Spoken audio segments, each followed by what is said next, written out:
बिस्मिल्लाहिर्रहमानिर्रहीम, अस्सलाम वालेकुम। Wish you a very happy and good morning to all the Lahoris जो हमें सुन रहे हैं। आज है हफ्ते का आखिरी रोज, आपसे मेरी मुलाकात होगी हफ्ते के इस आखिरी दिन, और हम आपको इस आखिरी दिन में लेकिन इस खुशगवार मौसम में आपको खुशामदीद कहते हैं। बहुत सारी खुशियों के साथ, बहुत सारी दुआओं के साथ आप अपने दिन का आगाज करें। मैं हूँ फिजा रियाज और मजे की बात सारे टॉपिक्स पे डिस्कशन होगी, कुछ इंपॉर्टेंट, कुछ क्योंकि आज वीकेंड है तो हम कुछ लाइटर आपको प्रेजेंट करेंगे कि कुछ अच्छा हल्का फुल्का जो आप जो है जिससे मुस्तफीद भी हो जाए और जिससे आपको कुछ अच्छी हेल्दी टिप्स भी मिले, साथ ही साथ आपका मूड भी खुशगवार हो जाए। क्योंकि वीकेंड है तो इतनी हार्ड हिटिंग होना नहीं चाहिए, लेकिन क्या हार्ड हिटिंग किया हमारे क्रिकेटर्स ने, कमाल कर दिया है। मैं यही बात कर रही थी, मौसम पर भी बात होगी लेकिन आगे चलकर होगी। सबसे पहले क्रेडिट ऑल गोज टू हमारे जो ऑल द बॉलर्स, हमारे बॉलर्स बहुत अच्छे थे। हाँ, हसन अली बहुत एक्सपेंसिव साबित हुए कि उन्होंने एक ही ओवर में तकरीबन 21 रन बनाने दिया अफगानिस्तान की टीम को, लेकिन अफगानिस्तान की टीम को उन्होंने खेलने नहीं दिया है। और आसिफ अली तो हमारे हीरो हैं,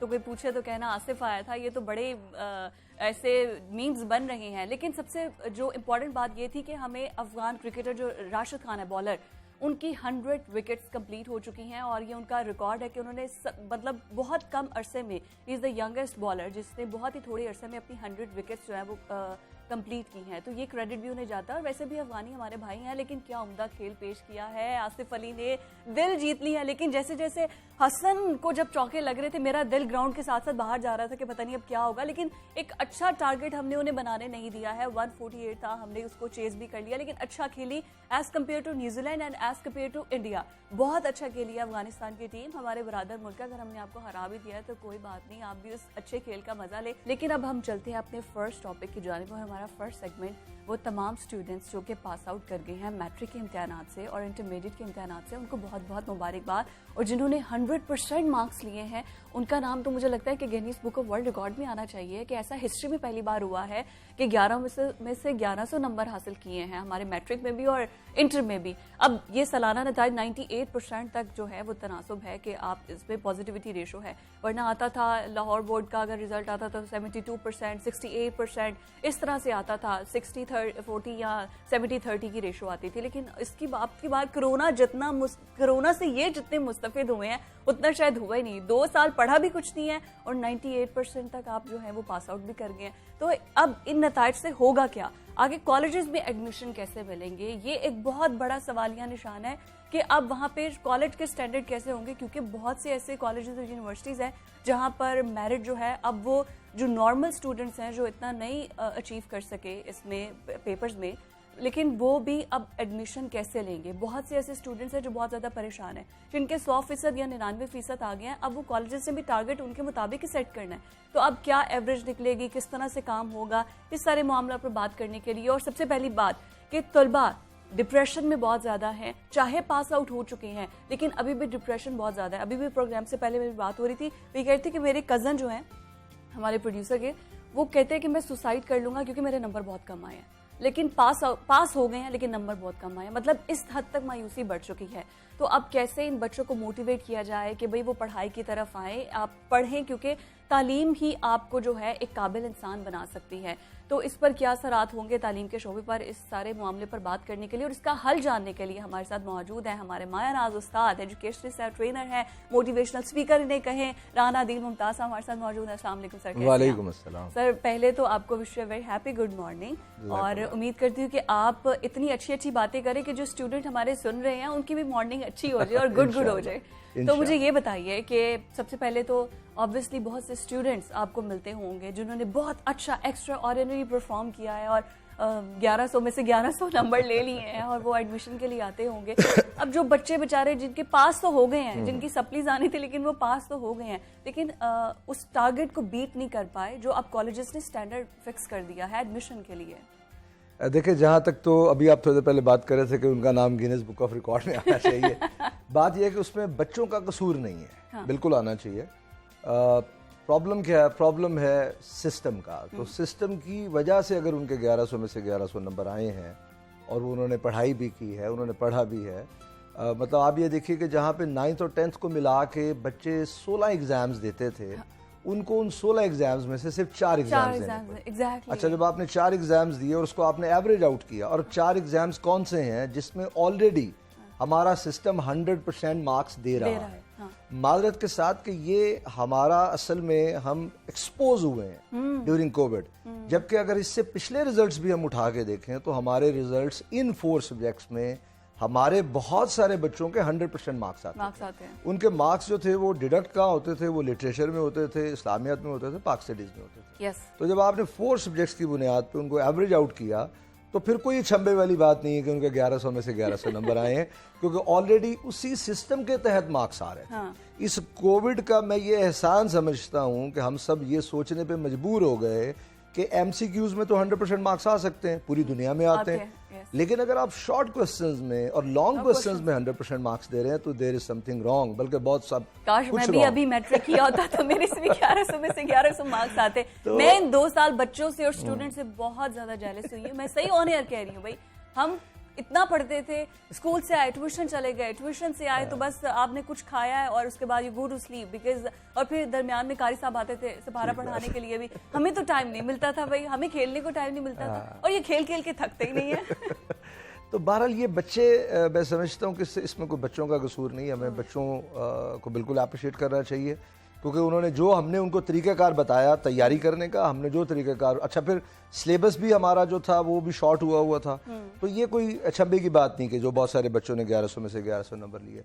मैं इससे पहले भी 1-2 शोज में मैंने ये कहा कि मार्क्स का इन्फ्लेशन हो गया पाकिस्तान में। इससे पहले तो सिर्फ जो है ना वो पैसों का इन्फ्लेशन हो रहा था, अभी मार्क्स का इन्फ्लेशन हो गया। जब मार्क्स का इन्फ्लेशन होता है तो फिर ऑब्वियसली चीजें जो है ना वो आपको महंगी लग रही होती है और आपके पास पैसे भी बहुत सारे होते हैं, लेकिन फिर भी महंगी होती है। अब बात ये है कि अब देखिए जिन्होंने आगे मैट्रिक के स्टूडेंट्स हैं, अब उन्होंने आगे एफएससी करनी है, प्री मेडिकल में या इंजीनियरिंग करनी है, तो आपने मार्क्स ही उनको बायोलॉजी पर या कंप्यूटर साइंस पर नहीं दिए। इसी तरह इंटरमीडिएट में जो एफएससी जो डॉक्टर्स हैं, क्योंकि डॉक्टर्स एक बहुत स्पेसिफिक ऐसी फील्ड है जिसमें गलती की गुंजाइश नहीं होती, तो अगर आपने एफएससी में उन्हें पास आउट कर दिया है तो फिर आगे जब वो अपने मेडिकल तालीम के लिए जाएंगे, ये तो फिर मुल्क का नुकसान है ना। देखिए इसमें ना एक बात तो ये है कि जो मैं ये समझता हूँ कि इस वक्त यूनिवर्सिटीज़ ऑलरेडी, गवर्नमेंट यूनिवर्सिटीज़ और जो प्राइवेट यूनिवर्सिटीज़ थी, उनका एक पूरा सिस्टम ऑलरेडी अवेलेबल है कि आपका एक प्रॉपर एंट्री टेस्ट होता है, आपको एमडी कैट ई कैट को पास करना पड़ता है, मुनासिब नंबर लेने पड़ते हैं, फिर आप कहीं जाके प्री मेडिकल या प्री इंजीनियरिंग में जाते हैं। एग्ज़ाम तो हर लम्हे हैं, तो हमारे ये बच्चे जो हैं ये हमारा कल हैं, ये हमारा मुस्तकबिल है, इनको बिल्कुल डिमोटिवेट नहीं होना चाहिए, कुछ नहीं होता। मतलब मैं अगर अपने मैट्रिक के एग्जाम की बात करूं तो मेरे बहुत अच्छे मार्क्स नहीं थे, लेकिन मेरे लिए वो टर्निंग पॉइंट था। फिर मैंने इंटरमीडिएट में इंप्रूव किया, फिर ग्रेजुएशन में किया, मास्टर्स में इंप्रूव किया। अच्छा मेरे मैट्रिक में बहुत अच्छे थे, इंटरमीडिएट में मेरे अच्छे नहीं थे। अच्छा मेरे मैट्रिक में अच्छे नहीं थे, फिर उसके बाद मेरा मैथमेटिक्स बहुत अच्छा था, आई टुक 100 में से आई गॉट 95%। तो जब मैं जॉब इंटरव्यू के लिए आई थी, यस मैं जब यहाँ मेरे मार्क्स वही आपकी बात इस्लामियात में कटे, पाक स्टडीज में कटे, मतलब वो जो 10 मार्क्स 15 मार्क्स जो आपके डिडक्ट होते हैं वो यही सब्जेक्ट्स है। तो इनमें तो ऑलरेडी 100 आते थे, तो कुछ नया नहीं हुआ। मैंने डिफरेंट चैनल्स पे बार बार ये बात कही है कि कुछ नया नहीं हुआ, हम सिर्फ एक्सपोज हुए। लेकिन हमारे जो कॉलेजेस ने अब 1100 वालों के लिए भी तो एक टारगेट सेट किया होगा ना। पहले ये था कि सब्जेक्ट वाइज होता था एक कि भाई इससे बिलो में ये सब्जेक्ट में आएंगे, इससे बिलो नंबर्स वाले ये आएंगे। अब कॉलेजेस ने भी इतना हाई कर दिया, चाहे गवर्नमेंट ने सबको पास कर दी है, लेकिन कॉलेजेस ने स्टैंडर्ड बहुत हाई कर दिया, तारीख रकम कर दी ना। एडमिशन कैसे मिले बच्चों को? मुझे नहीं लगता कि पाकिस्तान की तारीख में कभी इतना अच्छा रिजल्ट आएगा। 99-98% ओवरऑल बोर्ड का सारे ही पास है, सारे पास तो ये तो तारीख सबसे ज्यादा दुख उनको हुआ होगा जिन्होंने पेपर्स दिए नहीं, क्योंकि 16,000 ने कोई और तारीख साज काम किया होला, बहरहाल ये एक तारीख साज काम हो गया। शफकत तो बच्चों का हीरो है, उन्होंने कहा क्या बात है भाई, उन्होंने जहाँ तक आप बात कर रही है ना, ये बात आपकी ठीक है, लेकिन अब क्या होगा कि इसके लिए प्रॉपर टेस्ट अरेंज करने चाहिए, यूनिवर्सिटीज को इंटरव्यूज अरेंज करने चाहिए, और आपको बिल्कुल स्क्रूटिनाइज करना पड़ेगा। आप ये नहीं कर सकते कि only the basis of their marks, और जिनका मेरिट बन जाता है वेरी गुड, नहीं बनता तो मत घबराइए ना। देखिए जो बेस्ट इंस्टीट्यूट है लाहौर का या पंजाब का, वहाँ भी एफएससी हो रही है और किसी दूसरे इदारे में भी एफएससी। परफॉर्म आपने करना है, परफॉर्म आपने करना है, तो इससे कोई फर्क नहीं पड़ता कि आपका अगर एक ऑप्शन नहीं है तो दूसरा है, दूसरा नहीं तो तीसरा है। ये कोई जिंदगी का आखिरी इम्तिहान नहीं है, जिंदगी का आखिरी रिजल्ट नहीं है, जिंदगी का आखिरी इदारा नहीं है। आपकी जिंदगी बहुत बड़ी है, आपको सिर्फ do your best with positive attitude करने की ज़रूरत है। अल्लाह की ज़ात पे भरोसा रखिए, उसकी सलाहियतों पे भरोसा रखिए, अपने हिस्से का काम खूबसूरत से तरीके से कीजिए, दैट्स इट। ये लोग आपको जज कर रहे हैं, आपको खुद से अपने आप को पहले जज करने की ज़रूरत है। अगर किसी के कम आए हैं तो नाउ इट्स द टाइम कि वो जज करे क्यों कम आए। अच्छा, बहुत से मैंने अपने इर्द गिर्द देखा है, बहुत से ऐसे स्टूडेंट्स हैं जिनका पढ़ाई से दिल उठ गया। अब उसकी वजह ये है कि हर वक्त हर इंसान उनको यही कहता रहता है, घर में बाहर, पढ़ते हो, क्या पढ़ रहे हो, पढ़ते क्यों नहीं हो, मोबाइल क्यों पकड़ा है। मतलब बच्चों को छोटी छोटी चीज़ें ऐसे टोकते रहेंगे आप तो वो फिर पढ़ाई से जैसे कहते हैं चालू हो गए हैं, पढ़ते ही नहीं। मतलब ये क्या, इसका हल क्या है? बहुत से ऐसे मेरे इर्द गिर्द बहुत से ऐसे स्पेशली लड़के। असल में पता क्या, हमने तालीम का जो असल मकसद था ना, तालीम बेसिकली दो तरह की होती है, एक फॉर्मल और एक इनफॉर्मल। फॉर्मल तालीम आपको इदारे दे रहे होते हैं, इनफॉर्मल तालीम सबसे पहले आपको माँ की गोद, घर, आपके नेबर्स, सोसाइटी, आपके रिलेटिव्स दे रहे होते हैं। एक तो इनफॉर्मल एजुकेशन मिस हुआ, जो बहुत बड़ा एक हमारा डिलेमा है इस वक्त, नंबर 1। नंबर 2 क्या हुआ कि हमने अपने बच्चों को ये सबक दे दिया फ्रॉम डे 1 कि अगर तुम नहीं पढ़ोगे, अगर तुम्हारे अच्छे मार्क्स नहीं आएंगे तो तुम जैसा निकम्मा आदमी इस दुनिया में नहीं होगा। दुनिया के बेबहा कामयाब लोग हमारे सामने ऐसे हैं। इसका मतलब बिल्कुल ये नहीं कि हमने नहीं पढ़ना। बेबहा एग्जाम्पल्स हमारे सामने ऐसी मौजूद हैं जिनको डिग्रीज नहीं मिल रही थी, बाद में ऑनरेरी डिग्रीज मिली ना। असल बात यह है कि आप अपने बच्चे का बिहेवियर कैसे ग्रोन अप करते हैं। अगर आपने वो ठीक ग्रोन अप कर लिया है, हाँ, बच्चे को कहें यार तुम एक्स्ट्रा करिकुलर में एक्स्ट्रा ऑर्डिनरी मुझे चाहिए हो, हाँ, तुम्हारा जो एजुकेशन है ना ये एवरेज अबव एवरेज आ जाए मुझे एक्सेप्टेबल है। तुम स्ट्रीट स्मार्ट हो नहीं हो, तुम ग्राउंड में कैसा प्ले करते हो, यकीन करें पूरी साल की क्लासेस वो लर्न नहीं करवाती जो एक हफ्ता आप अगर फुटबॉल मैच खेलते हैं तो जो लर्निंग आपको मिलती है या कोई ग्राउंड में आप परफॉर्म करते हैं, तो वो आपको अपने बच्चों को, हाँ, देखिए, मार्क्स के लिए स्ट्रेस ना दीजिए बच्चों को गाइड कीजिए, उनके इंटरेस्ट के जो सब्जेक्ट्स हैं उसके अंदर उनको एंगेज कीजिए, उसके अंदर उसको इन्वॉल्व। बहुत शुक्रिया ये इतने मुफीद मशवरे देने के लिए। मकसद यही था राना साहब आपको बुलाने का कि बच्चों को मोटिवेट किया जाए, प्लस हमारे पेरेंट्स की भी थोड़ी तरबियत की जाए। बहुत बच्चों से ज्यादा पेरेंट्स की है, क्योंकि बच्चे रिफ्लेक्शन होते हैं अपने वालिदैन का। Yes, exactly. बहुत शुक्रिया। ब्रेक के बाद आपसे मजीद बहुत सी मजे की बातें होंगी, तो मुझे एक छोटे से ब्रेक की तरफ जाना है। स्टे विद अस।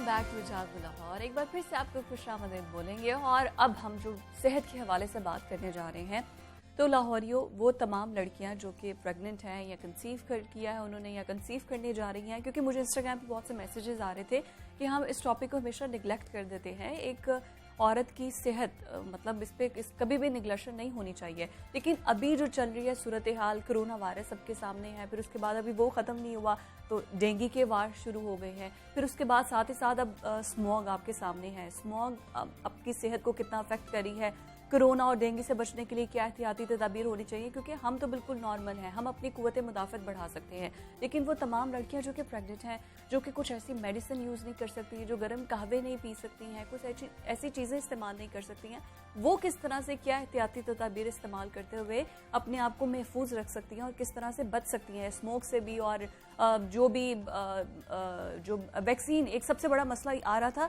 कि वैक्सीन प्रेग्नेंट औरतों को लगवानी चाहिए है या नहीं लगवानी चाहिए, और इसके प्रेगनेंसी पे कितने इफेक्ट्स होते हैं, कि आप स्मोक और एयर पोल्यूशन का जो सामना करती हैं ख्वातीन। ये भी एक रिपोर्ट सामने आई कि उनकी फर्टिलिटी के 20% और मिसकैरेज के तकरीबन 16% जो इम्कानात है वो मजीद बढ़ जाते हैं।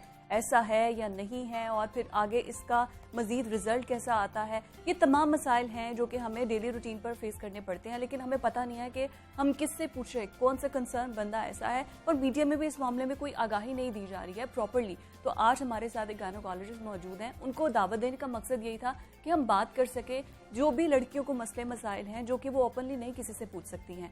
तो डॉक्टर रोहिना गुल हमारे साथ मौजूद हैं। अस्सलाम वालेकुम डॉक्टर, कैसी हैं? Good morning to you. और बहुत से सवाल हैं मेरे आप मतलब मुझे ये बताइए कि वो तमाम लड़कियां जो कि अभी प्रेग्नेंट हैं, मतलब इन अर्ली स्टेज और एंड पे है, स्टार्टिंग से मैं ये सुनती आ रही थी जब हम रिपोर्टिंग करते थे कोरोना वायरस पर, तो ये बहुत ज़्यादा आ रहा था कि जब वैक्सीन है वो प्रेग्नेंट लड़कियां ना लगवाएं, और अगर आप प्रेग्नेंट नहीं भी हैं, इफ़ यू आर मैरिड और आप कंसीव करना चाह रही हैं, तो ये एक कहा जा रहा था कि आप बिल्कुल वो वैक्सीन ना लगवाएं। मतलब ये सोसाइटी में आम रूमर्स थी, अब ये फेक न्यूज़ थी या सही थी, ये तो आप ही इसको क्लियर कर सकती हैं कि वो आपका जो फर्टिलिटी सिस्टम है उसको डिस्टर्ब करेगा, आप माँ नहीं बन सकेंगी, आम ज़बान में जिस तरह कि आप माँ नहीं बन सकेंगी, आप वैक्सीन ना लगवाएं, इस तरह के बहुत से ऐसे मिथ जो सोसाइटी में मूव कर रहे थे, आप इस पर क्या कहेंगे? What's your stance? देखो, जब कोविड शुरू हुआ इन 2020 अर्ली टाइम में, 2019 एंड 20 में जब शुरू हुआ, it was such a new thing for the world, ठीक है, इस पे कोई स्टडीज़ नहीं थी, कोई ऑथेंटिसिटी नहीं थी, एवरीबडी वाज एक्चुअली कंफ्यूज्ड कि है क्या ये। It took some time for them. हमेशा जब भी दुनिया में कोई भी वैक्सीन आती है तो सबसे पहले कोशिश होती है कि बच्चों को और प्रेग्नेंट औरतों को बचाया जाए, उस पर भी एक्सपेरिमेंट्स ना किए जाएं, ठीक है। पहला साल ये था कि जी आप प्रेग्नेंट औरतों और बच्चों को तो अभी भी नहीं लग रहे, उनको ये वैक्सीन अभी ना दे, because there no studies. Aahista Aahista 6 महीने बाद जब ये स्टडीज़ हुई, इंग्लैंड में रॉयल कॉलेज इसकी बहुत स्टडीज़ करता है, उन्होंने स्टडीज़ की, उन्होंने ऐसी औरतों का ग्रुप लिया और बताया कि जी इन औरतों को वैक्सीन लग चुकी है और इन औरतों को प्रेगनेंसी हो चुकी है। फिर there was certain number of people who got the vaccination और वो प्रेग्नेंट भी हुई और फिर उनके आगे बच्चे भी हुए और बिल्कुल सही हुए। बिल्कुल। सो अब स्टडीज़, लेटेस्ट स्टडीज़ ये कहती हैं कि you have to have vaccination done no matter what, no matter what. अगर आपको कोई भी शुगर, ब्लड प्रेशर या कोई भी ऐसा मसला है, अगर आप प्रेग्नेंट हो, आप दूध पिला रहे हो अपने बच्चे को, या आप फर्टिलिटी प्लान कर रहे हो, तो वैक्सीनेशन मस्ट करवानी चाहिए। अब अराउंड द वर्ल्ड और इवन लेकिन वैक्सीनेशन की भी तो कितनी, फाइजर लगवाएं, चाइनीज वैक्सीन लगवाएं, मतलब it doesn't matter, whatever is available please get it done, because हमने वेट करनी है चीजें। What is more dangerous, corona हो जाना या कोरोना के वैक्सीनेशन के साइड इफेक्ट्स हो जाना? अभी तक उसके साइड इफेक्ट्स इतने कोई मेजर नहीं है, खुदा ना खास्ता कि वो बच्चे या माँ को नुकसान पहुंचाते, या दूध पिलाने वाली औरत जो है वो उस बच्चे को। लेकिन डॉक्टर, ऐसा भी तो है कि जो प्रेग्नेंट लड़कियां होती हैं उनको स्पेशली मना किया जाता है कि आपने कोई भी मेडिसिन नहीं लेनी, नॉट इवन पैराडोल, अपनी डॉक्टर से पूछे बगैर आप इस तरह की कोई भी मेडिसिन ना लें। वॉमिटिंग हो रही है या सर दर्द हो रहा है या कुछ भी पेन कहीं पे भी आपको हो रही है तो आपने कोई मेडिसिन नहीं लेनी, तो फिर वैक्सीन को कैसे एक्सेप्ट कर लिया? वैक्सीन को इसलिए बिकॉज यही तो मैं कह रही हूँ, और ऐसी कोई बात नहीं है, आप मेडिकेशन भी प्रेगनेंसी में ले सकते हैं। Lot of medication that are safe in pregnancy. Pregnancy में आप पेन किलर्स ले सकते हो, आप एंटी डिप्रेसेंट ले सकते हो, बहुत सी चीजें डॉक्टर से पूछ के ले सकते हो। अगेन वैक्सीनेशन पे बहुत ज्यादा स्टडीज हो चुकी हैं, और अभी रिसेंटली कोई 2-3 महीने पहले ये एक डेटा प्रूव हो चुका है कि वैक्सीनेशन इज सेफ। वो एक डेड वैक्सीन है, कोई लाइव वैक्सीन है, और वो आप लगवा सकते हो। और कोई भी, अगेन एंड अगेन आपके प्लेटफॉर्म से मैं ये बात करना चाहती हूँ, अगर आप मैरिड हो, फर्टिलिटी है, इश्यूज हैं, कोई फर्क नहीं पड़ेगा अगर आपने वैक्सीनेशन लगवा ली है। अगर आप प्रेग्नेंट हो, प्लीज गो अहेड, वैक्सीनेशन से कोई नुकसान नहीं है। आप पहले हफ्ते में हो, आखिरी हफ्ते ऑफ प्रेगनेंसी में हो, no matter wherever the trimester is, get the vaccination done. अगर आपका बच्चा हो गया, आप दूध पिला रहे हो, please get the vaccination done. बहुत से ऐसे लोग हमारे पास आए हैं कि जी वैक्सीनेशन से मिस कैरेजेस हो जाएंगे, या वैक्सीनेशन से 2 साल के बाद हम मर जाएंगे। जब मैंने वैक्सीनेशन करवाई थी तो मैं भी ये कह रही थी, मैंने कहा मैं 2 साल के बाद मर जाऊंगी, तो वो जो वैक्सीनेशन वाले लगवा रहे थे कहते वो तो पता नहीं आप यहाँ से निकलते मर जाए। Exactly. So you know what my point is, being as a Muslim and as a human being, we need to believe जब आनी है वो आनी है। So why not the vaccination which has been approved. अब यहाँ बात आ जाती है, इतने बड़े बड़े साइंटिस्ट आपके बैठे हुए हैं बाहर, अमेरिका, इंग्लैंड, व्हेरेवर, जहाँ भी, जिन मुल्कों ने भी बनाई है, वो इतने बड़े बड़े साइंटिस्ट हैं, उन्होंने कोई रिसर्च करके एक वैक्सीन बनाई है ना। अब हमारे स्ट्रीट में जो एंड पे जो औरत बैठी हुई है उसने कह दिया कि आप मर जाएंगी, तो हमारा कॉन्सेप्ट देखो कि हम उस पर बिलीव कर रहे हैं, लेकिन जिन्होंने इतनी बड़ी बड़ी रिसर्च करी हम उसको नहीं बिलीव कर रहे हैं। So trust me, there are studies now available, vaccination is total safe in either trimester. आप पहले हफ्ते हो, दूसरा हफ्ता हो, चौथा महीना हो, आखिरी महीना हो, डिलीवरी का टाइम हो, vaccination is safe, please get it done. अच्छा, इसके साथ अब ठीक है, ये तो बात हो गई। अब डेंगू से बचाने के लिए और स्मोक, जैसे मैंने अपने इंट्रो में भी बताया कि स्मोक, ये एक स्टडी ये आ रही है कि 16% मिसकैरेज जो है वो स्मोक की वजह से बन रहे हैं। तो ये इलाके जहाँ पे स्मोक बहुत ज़्यादा है, मतलब अंदरून शहर की अगर लाहौर की बात करें तो वहाँ पर स्मोक बहुत ज़्यादा है। यहाँ पर धुएं के बादल ऐसे छाए होते हैं, सुबह पता ही नहीं चल रहा होता कि ये धुआं है, स्मोक है, फॉग है, कुछ समझ नहीं आ रही होती। तो इस तरह ये प्रेग्नेंट वुमेन्स कैसे खुद को ठीक रख सकती हैं इससे? Smog, pollution, anything in their environment, it doesn't effect your pregnancy directly. वो प्रेगनेंसी को डायरेक्ट नहीं इफेक्ट कर रही है, बिकॉज आपका जितना पोल्यूशन है वो आपका अपर रेस्पिरेटरी ट्रैक्ट इफेक्ट कर रही है, ठीक है। उसका प्रेगनेंसी से कोई ताल्लुक नहीं है। लेकिन अगर आप इन्फेक्टेड हो जाओ, जैसे आपको डेंगू, कोविड या फिर कोई भी अपर रेस्पिरेटरी ट्रैक या इन्फेक्शन हो जाए तो उसके लिए सेफ एंटीबायोटिक्स लेना राइट अवे ज़रूरी है। Plus on the top of that अगर वो इन्फेक्शन फैल जाए तब वो मिसकैरेजेस में या प्रेगनेंसी एंड अप हो सकती है या प्रेगनेंसी कॉम्प्लिकेटेड हो सकती है। लेकिन अगर वो इन्फेक्शन बढ़ जाए which is very rare because अब तो स्पेशली बड़े शहरों में रहते हुए आपके हॉस्पिटल्स आपके अच्छे doctors easily accessible on call है बट ईजिली प्रोटेक्ट किस तरह कर सकते हैं? सबसे पहले अपनी डाइट अच्छी रखें ताकि आपकी इम्यूनिटी अच्छी रहे। ठीक है, have more fruits, have more vegetables in your diet. लेकिन बहुत सी मैंने ऐसे वुमेन है जो ये कहती है कि हमारा दिल नहीं करता, हम कुछ भी खाते हैं वो अंदर डाइजेस्ट नहीं होता, वो फौरन बाहर आ जाता है, वोमिटिंग बहुत ज़्यादा होती है। ये पहले ट्राइमेस्टर में होता है, पहले 3 महीने में होता है। सो हम पेशेंट को एंटी वॉमिटिंग पे डालते हैं और पेशेंट को ये कहते हैं कि आप ज़्यादातर जूसेस ले लें, ज़्यादातर कोई लिक्विड ले लें। अगर आप खाना नहीं खा सकते, ये बहुत नॉर्मल सी बात है। अगर वो 12 हफ्ते तक वो कुछ नहीं खा पी सक रही है, दैट्स फाइन, उसके हार्मोन चेंजेस आते हैं। 12 हफ्ते के बाद वो पेशेंट बिल्कुल ठीक हो जाती है, वो वॉमिटिंग बिल्कुल सेटल्ड हो जाती है। So this is normal thing, then they can have anti vomiting as well, जिससे वो सब कुछ सबसाइड हो जाता है। Important to save yourself, क्या अगर स्मॉग है या पोल्यूशन है, मास्क। मुझे लगता है कोविड की वजह से जो मास्क आया ये बहुत अच्छी बात है बिकॉज आप स्मॉग से भी इससे बच सकते हो। इनफैक्ट कोविड से पहले ही हमने मास्क शुरू कर दिया था फॉर द स्मॉग।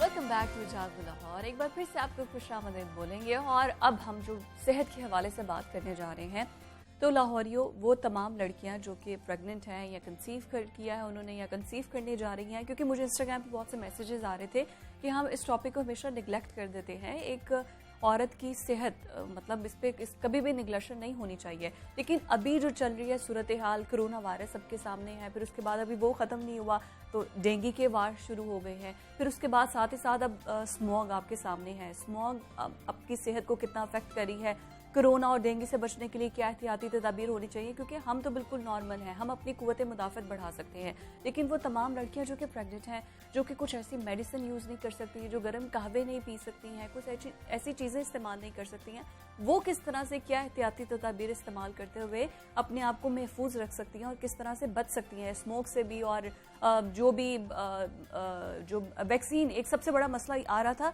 कि वैक्सीन प्रेग्नेंट औरतों को लगवानी चाहिए है या नहीं लगवानी चाहिए और इसके प्रेगनेंसी पे कितने इफेक्ट्स होते हैं, कि आप स्मोक और एयर पोल्यूशन का जो सामना करती हैं ख्वातीन। ये भी एक रिपोर्ट सामने आई कि उनकी फर्टिलिटी के 20% और मिसकैरेज के तकरीबन 16% जो इम्कानात है वो मजीद बढ़ जाते हैं। ऐसा है या नहीं है, और फिर आगे इसका मजीद रिजल्ट कैसा आता है, ये तमाम मसाइल हैं जो कि हमें डेली रूटीन पर फेस करने पड़ते हैं। लेकिन हमें पता नहीं है कि हम किससे पूछें, कौन सा कंसर्न बंदा ऐसा है, और मीडिया में भी इस मामले में कोई आगाही नहीं दी जा रही है प्रॉपरली। तो आज हमारे साथ एक गायनोकोलॉजिस्ट मौजूद हैं, उनको दावत देने का मकसद यही था कि हम बात कर सके जो भी लड़कियों को मसले मसाइल हैं जो कि वो ओपनली नहीं किसी से पूछ सकती हैं। तो डॉक्टर रोहिना गुल हमारे साथ मौजूद हैं। अस्सलाम वालेकुम डॉक्टर, कैसे हैं? Good morning to you. और बहुत से सवाल हैं मेरे आप मतलब मुझे ये बताइए कि वो तमाम लड़कियां जो कि अभी प्रेग्नेंट हैं, मतलब इन अर्ली स्टेज और एंड पे है, स्टार्टिंग से मैं ये सुनती आ रही थी जब हम रिपोर्टिंग करते थे कोरोना वायरस पर, तो ये बहुत ज़्यादा आ रहा था कि जब वैक्सीन है वो प्रेग्नेंट लड़कियां ना लगवाएं, और अगर आप प्रेग्नेंट नहीं भी हैं, इफ़ यू आर मैरिड और आप कंसीव करना चाह रही हैं, तो ये एक कहा जा रहा था कि आप बिल्कुल वो वैक्सीन ना लगवाएं। मतलब ये सोसाइटी में आम रूमर्स थी, अब ये फेक न्यूज़ थी या सही थी, ये तो आप ही इसको क्लियर कर सकती हैं कि वो आपका जो फर्टिलिटी सिस्टम है उसको डिस्टर्ब करेगा, आप माँ नहीं बन सकेंगी आम ज़बान में, जिस तरह कि आप माँ नहीं बन सकेंगी, आप वैक्सीन ना लगवाएं। इस तरह के बहुत से ऐसे मिथ जो सोसाइटी में मूव कर रहे थे, आप इस पर क्या कहेंगे? What's your stance? देखो, जब कोविड शुरू हुआ इन 2020 अर्ली टाइम में, 2019 एंड 20 में जब शुरू हुआ, it was such a new thing for the world. ठीक है, इस पर कोई स्टडीज़ नहीं थी, कोई ऑथेंटिसिटी नहीं थी, एवरीबडी वाज एक्चुअली कंफ्यूज्ड कि है क्या ये। It took some time for them. हमेशा जब भी दुनिया में कोई भी वैक्सीन आती है तो सबसे पहले कोशिश होती है कि बच्चों को और प्रेग्नेंट औरतों को बचाया जाए, उस पर भी एक्सपेरिमेंट्स ना किए जाएं। ठीक है, पहला साल ये था कि जी आप प्रेग्नेंट औरतों और बच्चों को तो अभी भी नहीं लग रहे, उनको ये वैक्सीन अभी ना दे, because there no studies. Aahista Aahista 6 महीने बाद जब ये स्टडीज़ हुई, इंग्लैंड में रॉयल कॉलेज इसकी बहुत स्टडीज़ करता है, उन्होंने स्टडीज़ की, उन्होंने ऐसी औरतों का ग्रुप लिया और बताया कि जी इन औरतों को वैक्सीन लग चुकी है और इन औरतों को प्रेगनेंसी हो चुकी है। फिर there was certain number of people who got the vaccination और वो प्रेग्नेंट भी हुई और फिर उनके आगे बच्चे भी हुए और बिल्कुल सही हुए। बिल्कुल ठीक। सो अब स्टडीज, लेटेस्ट स्टडीज ये कहती हैं कि you have to have vaccination done no matter what, no matter what. अगर आपको कोई भी शुगर, ब्लड प्रेशर या कोई भी ऐसा मसला है, अगर आप प्रेग्नेंट हो, आप दूध पिला रहे हो अपने बच्चे को, या आप फर्टिलिटी प्लान कर रहे हो, तो वैक्सीनेशन मस्ट करवानी चाहिए।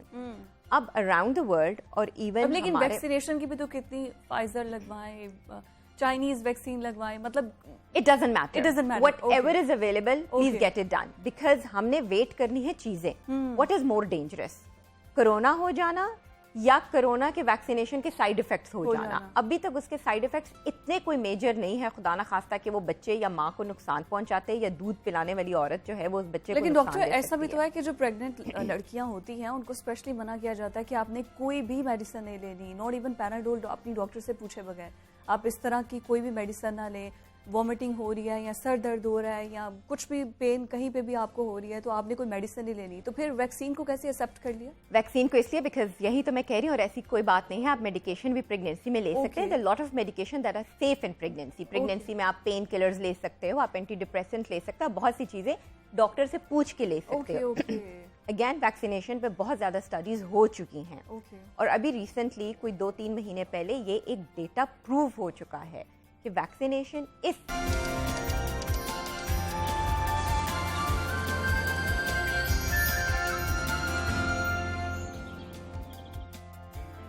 आपको खुशामदीद कहते हैं ले जी आखिरी प्रोग्राम के इस हिस्से में, आखिरी सेगमेंट में, और हम अब चलते हैं खाने पकाने की तरफ। खाने की तरफ, पकाने हमने क्यों है भाई, खाने हैं और लाहौरी ख्वाबों में वैसे ही बड़े मशहूर हैं जी, खाने हैं। अच्छा, अब खाने को मॉडरेट कर दिया गया है, मॉडरेट किस्म की, अच्छे मतलब आप खाना तब खाते हो जब आपकी आंखों को अच्छा लग रहा होता है। आपकी कोई भी, अब जैसे कोई भी खाना घर में भी बन रहा है या बाहर भी जा रहा है, जो आपको अट्रैक्ट करेगी ना, सबसे पहले ज़बान से पहले मुझे लगता है आपकी नज़रें जो है वो खाना टेस्ट करती है। अब जब खाने से हटके एक और अगर बात करें तो बेकरी आइटम्स, केक बेकिंग बहुत ज़्यादा कॉमन हो चुका है। इतने मज़े के डिलिशियस केक्स होते हैं जो कि ऑर्डर पर भी बुक करवाए जाते हैं।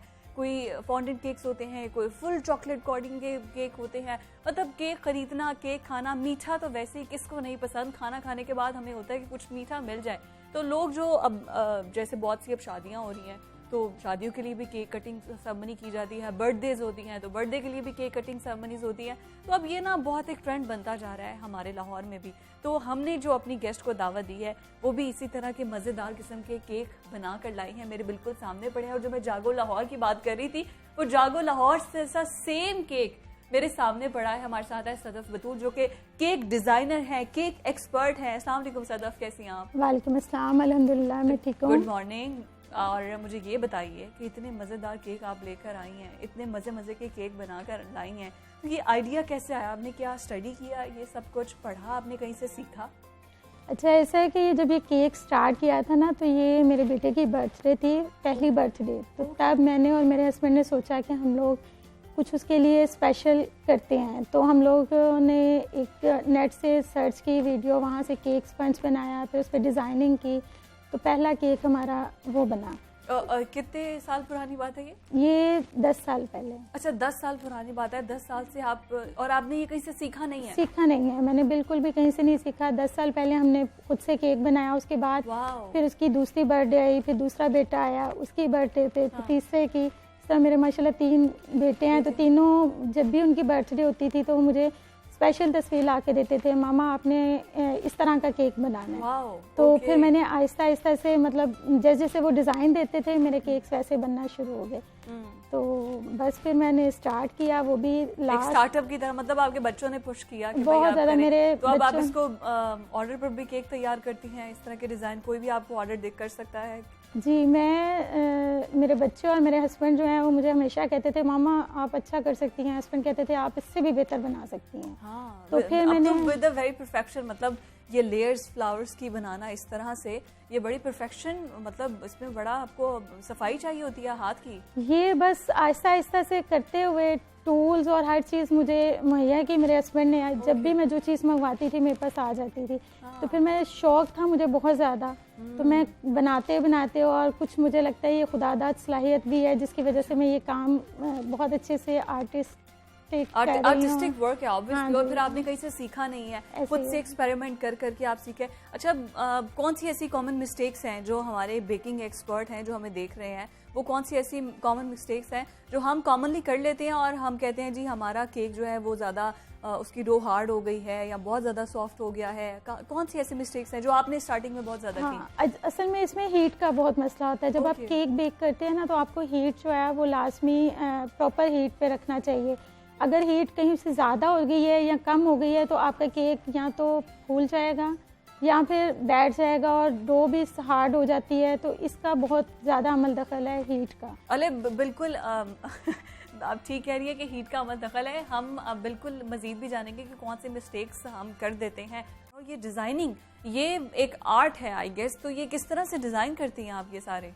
ये असल में इसके लिए टूल्स का होना बहुत ज़रूरी है। अक्सर बेकर्स ये गलती करते हैं कि वो घर पर कुछ ना कुछ ट्राई कर रहे होते हैं कि हम टूल्स के बगैर इसको कर लेंगे, लेकिन मैंने जो सीखा है इतनी टाइम में मैंने ये सब कुछ बनाया, अगर मेरे पास ये टूल्स पूरे ना होते तो मैं इसको नहीं कर सकती थी। अच्छा, ये फ्लावर्स की क्या कुछ शेप्स होती हैं? इसके टूल्स किस नहीं, तरह से? ये जो फ्लावर्स मैंने बनाए हैं अलग-अलग इसकी जो पेटल्स बना के उसको फिर असेंबल किया है और इसको जोड़ के और सारा इसको मतलब मैंने बनाया है। तो ये शुगर पेस्ट है, ये भी हम लोग खुद बनाते हैं। तो उसके साथ जो है ये मैंने बनाया है। और जो कपकेक्स हैं वो मैंने क्रीम के साथ बनाया और वो नोजल के साथ एक लेयर एक आती है। एग्जैक्टली, एक जो भी केक लवर्स और बेकिंग लवर्स हैं उनको तो आइडिया हो गया होगा कैसे बनाते हैं। अच्छा, अब हीट का कुछ बता रही थी। हीट, जब आप केक बेक करते हैं, ब्राउनीज बेक करते हैं, कपकेक्स कुछ भी बेक करते हैं तो उसके लिए हीट बहुत ज़्यादा ज़रूरी होती है।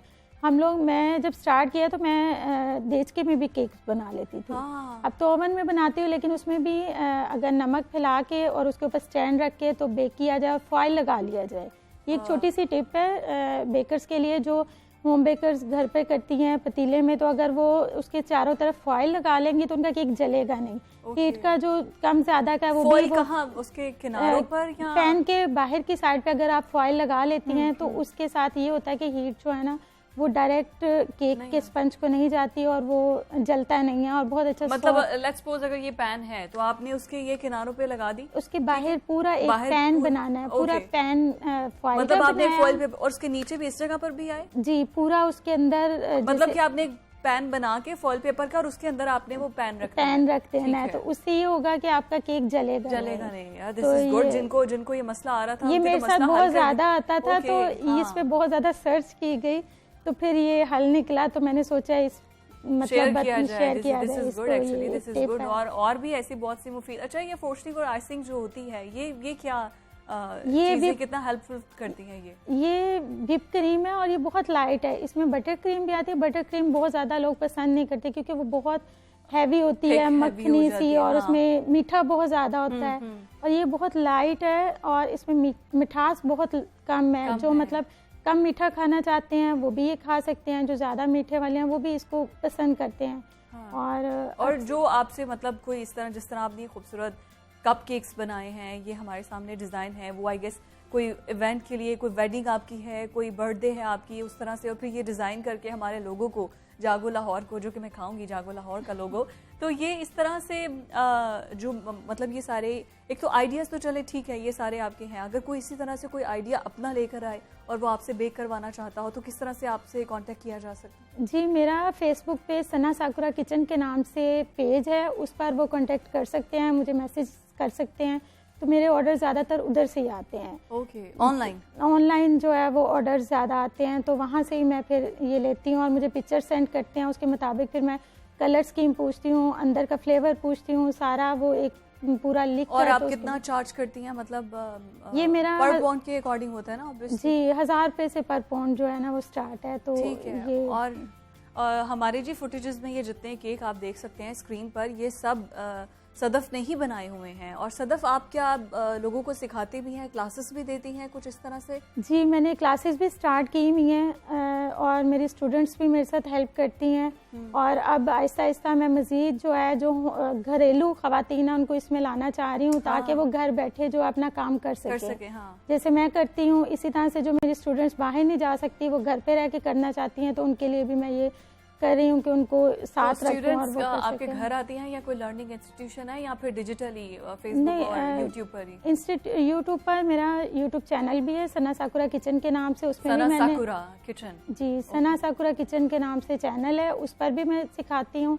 और दूसरा मैंने इंस्टीट्यूट है, वहाँ पर भी हम लोगों ने क्लासेस जो है वो स्टार्ट की हुई है। तो वो 1 मंथ कोर्स जो है वो मैंने स्टार्ट किया हुआ है बिगनर्स के लिए, जो उसमें मैं पतीले में बेकिंग सिखाऊंगी और सिखा भी रही हूँ। अंदर ही आप, अगर आपके पास ओवन नहीं भी है तो आप ओवन रहने दें और घर के अंदर, क्योंकि ओवन तो बहुत कम लोगों के पास होगा, तो पतीला हर किसी के पास होता है, चूल्हा हर किसी के पास है। तो मेरी कोशिश यही है कि मैं वहाँ से सिखाऊं ताकि लोग सीखें और घर पर रहकर अपने घर को सपोर्ट करें, अपनी फैमिली को सपोर्ट करें। अच्छा, मुझे ये बताओ सदफ के सिर्फ केक यही बेक करते हो या कुछ और भी आइटम्स, बेकरी आइटम्स हैं जो आप घर में ही कुक कर लेते हो, या सिर्फ आप एक्सपर्ट इसी में, केक बेकिंग में हो? नहीं, अल्हम्दुलिल्लाह मैं पिज़्ज़ास भी बनाती हूँ, डोनट्स भी बनते हैं, और भी मतलब काफ़ी चीज़ें जो बच्चे शौक से खाते हैं। हमारे घर में बेकरी से बहुत कम चीज़ें आती हैं, या हम जाके बहुत कम खाते हैं। ज़्यादा चीज़ें मैं बच्चों को घर पे बना के देती हूँ। पार्टीज होती हैं तो उसके लिए भी बच्चे घर से सब चीज़ें लेके जाते हैं।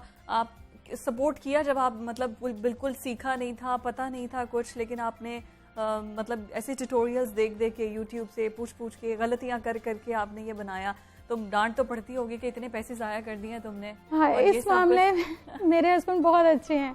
अच्छा। इतना ज़्यादा खर्चा उन्होंने मुझ पे किया हुआ है, लेकिन वो इस चीज़ को करते नहीं। जब भी कोई चीज़ मैं कहती थी मुझे ला के देते थे। केक्स शुरू से मेरे इतने अच्छे नहीं बनते थे, लेकिन जब अच्छे नहीं भी बनते थे तब भी मेरे हस्बैंड मुझे कहते थे आप बहुत अच्छा बना रही हो। अच्छा। तो मुझे वो उन्होंने हमेशा जो है ना पीछे से मेरी बैकबोन रहे हैं, मुझे सपोर्ट देते रहे हैं और अभी तक मोटिवेट करते रहे कि तुम यू कैन डू इट, तुम इससे अच्छा कर सकते हो। और ये सारा क्रेडिट उन्हीं का है, क्योंकि वो अगर ना मेरे साथ होते तो मैं ये सब कुछ और यहाँ आपके सामने नहीं। और बड़े लोग होंगे जो कि डीमोटिवेट भी करते होंगे और कहते होंगे ये किन कामों में लगी हो, ये वो ब्ला ब्ला। बहुत ज्यादा। अच्छा, बहुत ज्यादा। अच्छा, क्रिटिसिज्म में फेस करना पड़ा? बिल्कुल। जहाँ पर मुझे हौसला अफजाई भी मिली, वहाँ पर लोगों ने मुझे ये भी कहा कि मतलब ये तो बहुत महंगे हैं, ये सेल नहीं हो सकते, ये इस तरह से है।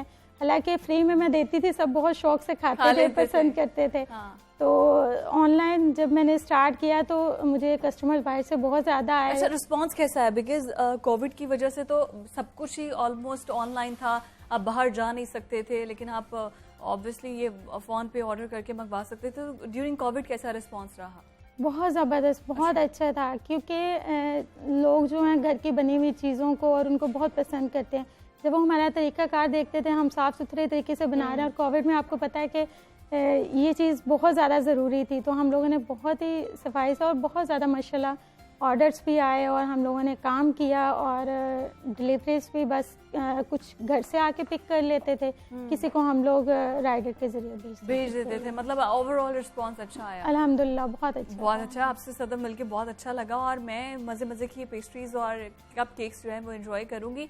Thank you so much for your time. और आई एम श्योर कि जो लोग भी कॉमन मिस्टेक्स कर रहे थे, वो गलतियां जो हमें पता भी नहीं होती और हमारा केक जो है वो जल भुन सा जाता है, तो वो आई एम श्योर कि बहुत सी क्लैरिफिकेशन आ गई होगी। खैर, मुझे दीजिए इजाज़त। Thank you all of you कि पूरा वीक आप हमारे साथ रहे। हमारी टीम जो कि इतना एफर्ट करके ये प्रोग्राम आपके लिए लेकर आती है, तो आप ये एंजॉय कीजिए नूरजहां का गाना और मुझे दीजिए इजाज़त। अल्लाह हाफ़िज़।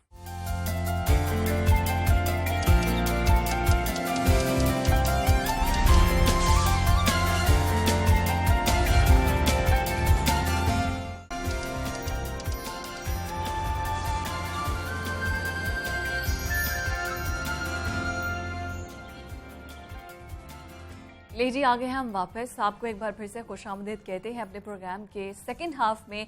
हमारी सेकंड इनिंग्स स्टार्ट होने वाली है। अब सेकंड इनिंग्स मतलब हम बात करने जा रहे हैं जी क्रिकेट पे। मेरा तो दिल कर रहा है बात ही सिर्फ क्रिकेट पे करूं कि हमारे शाहीनों ने पूरे मतलब पाकिस्तान का भी और आई गेस वर्ल्ड वाइड भी दिल जीत लिया है। क्या शानदार खेल उन्होंने पेश किया है, क्या बैटिंग की है, क्या बॉलिंग की है। एक तरफ शाहीन है, एक तरफ हमारे कप्तान हैं और दूसरी तरफ हमारे आसिफ अली ने तो कल कमाल ही कर दिया है जी। अफगानिस्तान को बता दिया है कि yes we are the best. और अफगानिस्तान भी नो डाउट खेल अच्छा पेश किया, लेकिन हमने एक जितना तगड़ा मुकाबला जो है वो एक्सपेक्ट किया था, बिल्कुल उसी तरह का तगड़ा मुकाबला हमें देखने को मिला। और आसिफ अली ने तो दिल जीत लिया जी, 7 गेंदों पर 25 रन बना दिए हैं और उन्होंने बताया कि मेरी सिलेक्शन जो थी वो बिल्कुल सही थी, फैसला अच्छा था और ये अफगानिस्तान से जो मैच जीतने के साथ ही कौमी क्रिकेट टीम ने जीत की हैट्रिक भी मुकम्मल कर ली है। यस, उन्होंने लगातार तीनों मैचेस जीत लिए हैं। ये साबिक क्रिकेटर और स्पोर्ट्स एक्सपर्ट हमारे साथ मौजूद है आमिर नजीर साहब। अस्सलाम वालेकुम सर। वालेकुम सलाम, बहुत शुक्रिया। गुड मॉर्निंग आपको। और मुझे ये बताएं कि आप मैच को कितना एंजॉय कर रहे हैं? मेरी तरह फुल मजे में से देखते हैं आप भी मैच को? देखिए, सबसे पहले तो मैं पाकिस्तान 22 करोड़ अवाम है और हमारे जो पूरी दुनिया में जो फैन है पाकिस्तान क्रिकेट की, आपको पता है पाकिस्तान क्रिकेट कितनी डाउन है, उसको खड़ा करने में बड़ा किरदार है हमारे प्लेयर्स का, हमारे पीसीबी का, हमारी अवाम का, जिसकी बिना पे आपको जो खुशियां जो हमारे से छीनी जाती है ना, अल्लाह बड़ा मेहरबान है इस मुल्क के ऊपर। देखें, न्यूजीलैंड भाग जाता है सिक्योरिटी का मसला बना के, इंग्लैंड आता नहीं है, किसी के बिला वजह उन्होंने कह दिया। मसला ये है कि जब अल्लाह पाक ने इज्जत देनी होती है ना मैडम, वो अल्लाह पाक जरूर देता है। आप ये देखें, जब ये चेंज हुआ, चेयरमैन जनाब हमारे रमीज राजा साहब आए, उन्होंने आते ही वो 2-3 स्टेप लिए। लोग देखें, हर जो चेयरमैन आता है ना, अपनी टीम लेके आता है, अपना विजन लेके आता है, वो आता है सिर्फ क्रिकेट की बेहतरी के लिए। चेयरमैन साहब जब आते हैं, उन्होंने 2-3 चेंजिंग लाजमन बनती थी इस वर्ल्ड कप की टीम में। जो पहले टीम होती हुई थी, मैं भी उससे एग्री नहीं था कि हमारा कोई कॉम्बिनेशन नजर नहीं आ रहा था। उसमें हमारे जो देखें नीचे मिडिल ऑर्डर था, वो बिल्कुल एक कागज पे नाम वाला था। मगर उसके बाद देख लें, हमने शुएब मलिक को डाला, हमने हैदर अली को डाला, शाहनवाज दानी को डाला, आसिफ को डाला। इससे हमारी जो टीम जो नीचे मिडिल ऑर्डर है, रमीज राजा वैसे बड़े लकी साबित हुए हैं हमारे वर्ल्ड कप से पहले उनके चेंजेस, और मतलब इज वेरी लकी कि उन्होंने, और हम मतलब मुसलसल इंडिया वाज अनबीटेबल, सबसे बेस्ट टीम थी वो, और उसको हमने बीट कर दिया, 10 विकेटों से हरा दिया न्यूजीलैंड। अब देखें, और फिर उसके बाद अफगानिस्तान, ये कहा जा रहा था, अच्छा मुझे ना वैसे हमारा ये था, 1 मैच जीत लिया, 2 मैच जीत लिया, हम सेमीफाइनल में पहुंच गए हैं। अब इन्होंने कहना ठीक है, अफगानिस्तान से हार भी जाए तो खैर है, लेकिन क्या खेल पेश किया। देखें, आपने देखें, एक तो सिलेक्शन हो गया, दूसरा उन्होंने जो कोचिंग पैटर्न को चेंज किया। आप देखें, मैथ्यू हेडियम पूरी दुनिया में उसने राज किया हुआ, अपनी हार्ड हिटिंग में उसका माइंड देख लें। ऑस्ट्रेलियन का जो माइंड होता है ना, ये दिमाग से खेलते हैं, वो बड़े स्ट्रॉन्ग होते हैं। देखिए, उसने आते ही अपना डिलीवर किया, उसको शॉर्ट टाइम में पाकिस्तान क्रिकेटर ने भाग लिया। ये भी मैं कहता हूँ, ताली मारता हूँ मैं कि पाकिस्तान ने इंग्लिश को समझ लिया और उसकी काबिलियत को देख ले, हाँ ये कैसा हार्ड हिटर है, जिसका सिला आप देख लें। मिडिल ऑर्डर में आके शुएब मलिक और आसिफ अली जो किरदार अदा कर रहे हैं, वो ऑस्ट्रेलियन ही करते हैं, क्योंकि असाब कितने मजबूत होते हैं। उसने डिलीवर किया, हमारे प्लेयर में भाग लिया। अच्छा, हमारी फील्डिंग अब बहुत अच्छी है, हम तीनों शोबे, मैं कहता हूँ जी, तीनों शोबे में कमाल कर दिया। देखिए, जब इंडिया का पाकिस्तान का मैच हो रहा था, उसमें हमारी जो बॉडी लैंग्वेज, हमारा एक्सप्रेशन, हमारी हर चीज, जो फील्डिंग, बैटिंग, बॉलिंग जो है, वो ऐसे लग रहा था कि इंडिया हम है और वो पाकिस्तान है। एग्जैक्टली, एक्चुअली हर हमारा जो मैच होता है वो इसी तरह ही होता है। मगर मैं वेल डन जो पाकिस्तान क्रिकेट टीम को देता हूं, तीनों शोबों में अभी तक माशाल्लाह इंडिया, न्यूजीलैंड और अफगानिस्तान, वो तीनों शोबों में कमाल। वर्ल्ड कप हम जीत के जा सकते हैं। मेरी तो दुआ है जी, as a Pakistani, as a cricketer, Pakistan world cup जीते, खुशियां वापस लेके आए। जो हमारी जो क्रिकेट जो लोगों ने छीनने की कोशिश की है, वो वापस आएगी। और रमीज राजा जो हमारे प्राइम मिनिस्टर हैं, इमरान खान साहब का भी विजन था, आपका एक इंटरव्यू होगा शायद आपको पता, उन्होंने कहा था एक ऐसी टीम बना दूंगा जो वर्ल्ड कप जीत के आएगी। मेरे ख्याल से वो भी अगर विजन पूरा हो जाता है तो क्या बात है। इसमें ये तो है कि इमरान खान का खुद भी डायरेक्ट इन्फ्लुएंस है भी इस टीम की सिलेक्शन में भी, सारी माइंड मेकिंग में भी, और बैकअप भी करते रहते हैं वो हमारे क्रिकेटर्स को। अच्छा, अब अरे अगर ये तो अभी हम तो ग्रुप बी है ना, ग्रुप ए को देखें तो वहाँ पे इंग्लैंड स्ट्रांग है। सब इंग्लैंड और ऑस्ट्रेलिया का जो बड़ा आज मैच होने जा रहा है, वो भी एक मतलब फिर हम डू यू थिंक कि हम ऑस्ट्रेलिया को और इंग्लैंड को बीट कर सकते हैं? हमारी टीम इस पोजीशन में है। देखिए, अल्हम्दुलिल्लाह, जैसे हमारी इस टाइम हमारा एक कॉम्बिनेशन बना हुआ है। हमारे देखिए ओपनर्स, हमारे मिडल ऑर्डर, हमारे फास्ट बॉलर, हमारे स्पिनर, एक्चुअली हमारी जो फील्डिंग का जो शोबा था वो हमारा बहुत वीक था। अगर पीछे हम क्रिकेट देख लें, कैची छोड़ रहे हैं, स्टंप छोड़ रहे हैं, वो मिस फील्डिंग कर रहे थे। उसमें अल्हम्दुलिल्लाह ये 3 मैचों में हमें कोई ऐसा कोई फुकदार नजर नहीं आया। आप देख लें कि हमारी फील्डिंग बहुत, देखें जब इंग्लैंड जब ऑस्ट्रेलिया सामने आएगा ना, फिर देखा जाएगा, अभी इट्स टू अर्ली। मगर उस स्ट्रॉन्ग में देखा जाए तो इंग्लैंड बहुत मजबूत है। उनका भी बैटिंग लाइन आप देख लें, उनका मिडल ऑर्डर देख लें, उनका स्पिन अटैक देख लें, फास्ट बॉलर, वो जस्ट लाइक पाकिस्तान टीम की तरह वो खेल रहे हैं। मगर ये है कि अभी टू अर्ली है कहना कि क्या होगा। मगर जिस तरह की फॉर्म पाकिस्तान की लगी हुई है, मुझे नहीं लगता कि अब जो भी आएगा पाकिस्तान जीतेगा। क्या बात है, मतलब यही जज्बा, ये सिर्फ आमिर साहब आपका नहीं है, ये हर पाकिस्तानी का है। मतलब कोई भी जो क्रिकेट नहीं भी देखते, मतलब I am not a very big fan of cricket, लेकिन फिर भी वर्ल्ड कप है, सबको एक तो ये है कि हमारा तो काम है, खैर हमें नॉलेज तो होना चाहिए, लेकिन फिर भी वो इंजॉयड एक अच्छी गेम। और जब आसिफ अली ने कल परफॉर्मेंस दी है, मतलब लिटरली आई वाज शाउटिंग कि क्या क्या छक्के लगाए हैं उसने, क्या चौके लगाए हैं। मतलब उसने बता दिया है कि यस हम अनबीटेबल हैं, हम कुछ भी कर सकते हैं। जैसे स्टार्ट से कहा जाता था कि Pakistani team is always unpredictable, तो कल ये साबित हुआ। अच्छा, राशिद खान उनके बॉलर्स, मैं प्रोग्राम के स्टार्ट में भी बोला था, अच्छी जो चीज़ है उसको अप्रिशिएट करना चाहिए है। जो अफगानिस्तान के बॉलर हैं राशिद खान, उन्होंने अपनी 100 विकेट्स और 100वीं विकेट उन्होंने हफीज़ की दी थी, तो उन्होंने अपनी 100 विकेट्स जो है वो कंप्लीट कर लिया। मतलब ऐसे बॉलर्स, उनको भी इंस्पिरेशन मिलती है जो भी क्रिकेट लवर्स हैं। Rashida no doubt is Pakistan क्या पूरी दुनिया के एक मायना लेग स्पिनर है, और उसने काफी शॉट, देखो अफगानिस्तान जैसे कंट्री में टू अर्ली जी, मैं कहता हूँ अफगानिस्तान जैसे कंट्री में एक माइलस्टोन 100 विकेट लेना ये बहुत बड़ी बात है। और no doubt he is a very good leg spinner. और उसने जो कल बॉलिंग की है, अगर वो मैं आपको एक बात होती इस टर्निंग पॉइंट में बता दूं, जो शोएब मलिक ने उस ओवर में 10 रन किए हैं राशिद खान के, जिस वजह से हमारा मोमेंटम बना है। उसके बाद आसिफ में भी थोड़ी जान आई और शोएब मलिक में आई। जब हफीज आउट हुए और मलिक आए तो एवरीबॉडी वाज एक्सपेक्टिंग कि मलिक अच्छा परफॉर्म करेंगे, जो उस वजह से जाने जाते हैं कि वो प्रेशर को सस्टेन कर सकते हैं, हैंडल कर लेते हैं।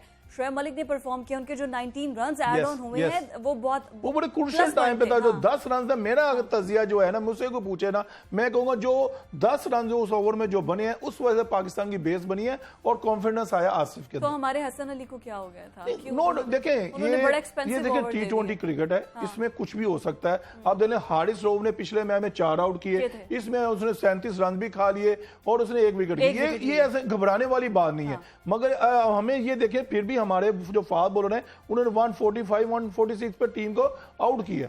अभी इस ऐसी बात नहीं, अगर 200 होता 250 चले जाता। मैं आपको एक बात बता दूं कि ये अफगानिस्तान की शुक्र करें कि वो आउट हो गए।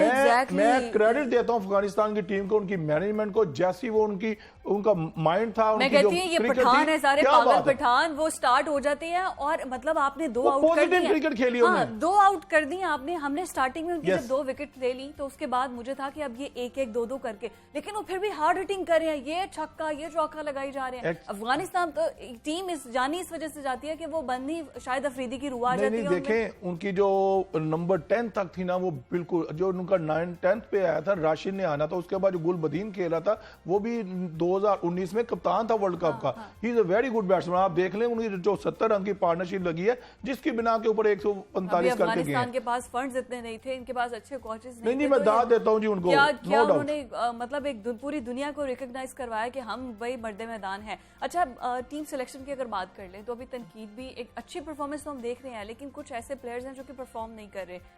शादाब की जैसे मैं बात की थी पहले भी कि शादाब ना तो डिलीवर कर पा रहा है बॉलिंग में और ना ही वो डिलीवर कर पा रहा है बैटिंग में। प्रोफेसर पर भी इसी तरह तनकीद हो रही है। मोहम्मद हफीज़, उनको ये कहा जाता है कि वो प्रेशर जो है वो सस्टेन कर सकते हैं, प्रेशर ले सकते हैं, लेकिन वो भी जल्दी आउट हो गए। मतलब वो भी कोई इतनी कमाल की परफॉर्मेंस दिखा नहीं सके। देखिए, अब एक्चुअली बात यह है कि हमें इन टीम पे इन्हिसार करना पड़ेगा, चाहे परफॉर्म कर रहा है नहीं कर रहा, मगर देखें रिजल्ट क्या निकल रहा है, विन। तीनों मैच में हम विन किया। देखिए हफीज की लोग जो बात कर रहे हैं ना, मेरे ख्याल से उनका दिमाग ही नहीं है। Hafeez one of the top cricketer है T10 का और पाकिस्तान T20 वर्ल्ड कप का। उसने परफॉर्म करना आता है, वो प्रेशर का प्लेयर है। आप मत घबराएं, अभी कुछ भी नहीं हुआ। पाकिस्तान के लिए दुआ करें, ये हमें इन्हीं 15 पे इंतजार करना पड़ेगा। शदाब नहीं कर रहा, वो नहीं कर रहा, अभी हमें इस चीज से निकलना है। हम देखें खुशियां की तरफ आ रहे हैं, हम विनिंग की पोजीशन की तरफ जा रहे हैं। अगर हम लूज करते फिर कप्तान या मैनेजमेंट सोचती कि हाँ यार इसको रेस्ट दे दो, इसको रेस्ट दे दो। मगर मेरे ख्याल से जो मैंने देखा है पाकिस्तान, जब मैं खेलता था वसीम अकरम भाई के साथ, तो वो जब एक मैच 2 मैच जीते थे ना, वो टीम को चेंज नहीं करते थे। मेरा ख्याल से सकलैन मुश्ताक उसी दौर का बंदा है। मेरे ख्याल से वो भी इस टीम को चेंज नहीं करेगा। सब प्लेयर्स की आपस में केमिस्ट्री बन चुकी है, एक दूसरे को समझते हैं। हाँ, exactly. हमें देखें एक्सपीरियंस को रखना पड़ेगा। अगर हम फीस को लोग बात करें, फीस क्यों निकालें भाई, क्यों निकालें, मगर ये है कि हमें इसी टीम पे जाना है, इसी टीम के साथ चलना है। अच्छा, एक जो बड़ा नाखुशगवार वाकया पेश आया पीटीवी पर, और दुख की बात है कि शोएब अख्तर के साथ इस तरह से इंसल्ट की गई। लाइव प्रोग्राम में उन्हें जाने का कह दिया and he just left without any मतलब कोई क्रूशल बात किए हुए, कोई हार्ड हिटिंग किए हुए, अपनी जबान से भी हार्ड हिटिंग किए हुए। मतलब रावलपिंडी एक्सप्रेस, क्या उसने हर सौरव गंगोली का तो उन्होंने पूरा करियर ही खत्म कर दिया था। जब उनको बॉल मारी थी तो वो ऐसे उनके अंदर तक जाके लगी थी। तो मतलब ऐसे प्लेयर को आप इस तरह से जाके इंसल्ट करें, इंतहाई दुख की बात है। मेरा और फिर आगे से डिसीजन जो लिया जा रहा है वो कह रहे हैं कि अगर मैं नहीं कर रहा तो फिर मैं किसी और को भी ये शो होस्ट करने नहीं दूंगा। फिर उनको एक 5 अहम ओहदे दे दिए गए हैं जो उनके पास ऑलरेडी हैं, जिसपे वो सरवाइव कर रहे हैं। लेकिन इस तरह से आपको क्या लगता है? आप बताएं 5 ओहदे आपने दिए या मैंने दिए? गवर्नमेंट ने दी ना। गवर्नमेंट को सोचना चाहिए उनकी कारकर्दगी क्या है। आप देखें शुएब अख्तर को आपने कह दी वो ठीक है, मैं एक आपको बात बता दूं, नहीं सुने मैं एज ए क्रिकेटर मैंने जो देखा डॉक्टर नुमान को, डॉक्टर नुमान भी हीरो है। वो इस तरह हीरो है कि उसने पीटीवी जो मुर्दा पीटीवी स्पोर्ट्स था उसको जिंदा करने में उसका किरदार है। शुएब अख्तर साहब आज बात कर रहे हैं 10 साल से वो पीटीवी की तरह ले रहा है, यहाँ वहां बैठा हुआ है, इनकी आपस में बड़ी दोस्ती है। अगर थोड़ा झगड़ा वगैरह हो कोई मसला नहीं। फास्ट बॉलर जो होता है ना वो एग्रेशन दिखाता है, वो हमेशा कहता है जो गुस्से में होता है। मगर आपने जैसे कहा उसने बड़ी इज्जत के साथ उसको थैंक यू वेरी मच कहा और लीव किया इस प्रोग्राम को, वो एक अलग हिस्सा। मेरे ख्याल से नेशनल टीवी के ऊपर बैठ के ये छोटी मोटी नोक जोक हो जाए तो कोई मसला नहीं है। मतलब सियासतदान भी तो है ना, वो भी तो थप्पड़ मारने तक आ जाते हैं। मगर ये है कि हमें इस चीज को जितना जल्दी तो वाइंड अप करना चाहिए था। कुछ चैनल हैं वो बार बार पीटीवी वो नीचे दिखाने के लिए अपनी रेटिंग बढ़ाने के लिए उसको दिखाई जा रहे हैं। देखिए जब नेशनल इशू पे बात आ जाए ना उसको क्लोज करना चाहिए, इसको आगे नहीं लेके जाना चाहिए। लेकिन मतलब देखिए जो शुएब अख्तर के फॉलोअर्स हैं, जो फैन हैं उनके, वो इस बात को जाने देंगे। फॉलोअर के पहले पाकिस्तान है मैडम। हाँ। मेरा ये बिलीव है पाकिस्तान को पहले आप देखें। ठीक है, मतलब आप चाहते हैं कि इस टॉपिक को वाइंड अप कर दें। इसको मैं कहता हूं खुशियां ले रहे हो, वर्ल्ड कप जीत रहे हो, अब आपके बदमज़गी ये 2 बंदे डाल देंगे तो इसका क्या मसला है? भाई इसको खत्म करो। अगर आपने पाकिस्तान गवर्नमेंट जो वजीर इत्तलात है इसको 2 मिनट में इसको फैसला लेना चाहिए था। तो फैसला लिया है ना उन्होंने, दोनों पर पाबंदी लगा दी है और फिर रिस्पॉन्सिबिलिटी भी दी है डॉक्टर नुमान को कि वो कोई और क्रिकेट एक्सपर्ट लेकर आए जो कि प्रोग्राम होस्ट करे। जिम्मेदारी भी उन्हीं को दी है। मैडम मैं कहना किसने लगाया? डॉक्टर नुमान को हल्का मत लें आप। अच्छा जी बस मैं यही कहूंगा। अच्छा मतलब उनकी इतने इन्फ्लुएंस है। मैं कहता हूँ पीटीवी को जिंदा करने वाला पीटी स्पोर्ट का वो डॉक्टर नुमान का देखिए ओवरसीज हमारे जो बड़े बड़े नाम थे वो इधर आए हैं। पीटी गेम ऑन है जो है उन्होंने बनाया है। आज लेजेंड जो गावर बैठा है, रिचर्ड बैठा है, जो इससे पहले भी लोग आए हैं वो इस डॉक्टर नुमान की वजह से आए हैं। हमें ये देखना चाहिए कि हम इन दोनों की बात सुने। मगर ये दोस्त हैं, मैं आपको बता दूं ये थोड़ी नोकझोंक होगी ये खत्म हो जाएगी। मगर मैं कहता हूं जितनी जल्दी हो सके इसको खत्म करके और इनको वापस लेके आना चाहिए। ऐसी कोई मसला नहीं है, ये इंडिया नहीं है जी। हाँ, ये हम आपस में बैठ के हल करेंगे। हाँ, ये बाहर से किसी नहीं आना। दो दोस्तों की लड़ाई है। शुएब अख्तर भी मेरा भाई है, डॉक्टर नुमान भी मेरा भाई है। मगर क्या इसको टीवी के ऊपर आके दोनों एक्सक्यूज करें, ये हमें ऐसे नहीं करना चाहिए और इसको खत्म करना चाहिए। बिल्कुल ठीक है, मतलब कि आपने 2 दोस्तों की लड़ाई को एक पाकिस्तान और इंडिया की जंग नहीं बना देना चाहिए। This is the positive message. घर का मसला है, घर का मसला है। लेकिन शायद बहुत से शुएब अख्तर के फैंस हैं जो कि डिसार्ड भी हैं और ये कह रहे हैं कि उन्होंने अना की जंग, डॉक्टर नुमान ने इसको अना की जंग बना लिया और हमारे सुपरस्टार्स को जिस तरह से निकाल दिया। खैर ये बात आपकी ठीक है कि दोनों तरफ से एक्सक्यूज करके वाइंड अप करके मामला को आगे चलना चाहिए, जीत को सेलिब्रेट करना चाहिए। तो हम भी जीत को ही सेलिब्रेट कर रहे हैं। आपको बुलाने का मकसद ही यही था कि हम जो इतना हैट्रिक कर चुके हैं। अच्छा आपको क्या लगता है कि अभी भी आप कह रहे हैं हमारी फील्डिंग, बैटिंग, बॉलिंग तीनों शोबों में बहुत बेहतर है, लेकिन फिर भी कहीं ना कहीं न्यूजीलैंड के मैच में भी जाके 60-40 पे रेशो आ गई थी। अफगानिस्तान के मैच में भी जाके हमारी जो रेशो थी वो 60-40 पर आ गई थी कि शायद हम वो चेस ना कर सके।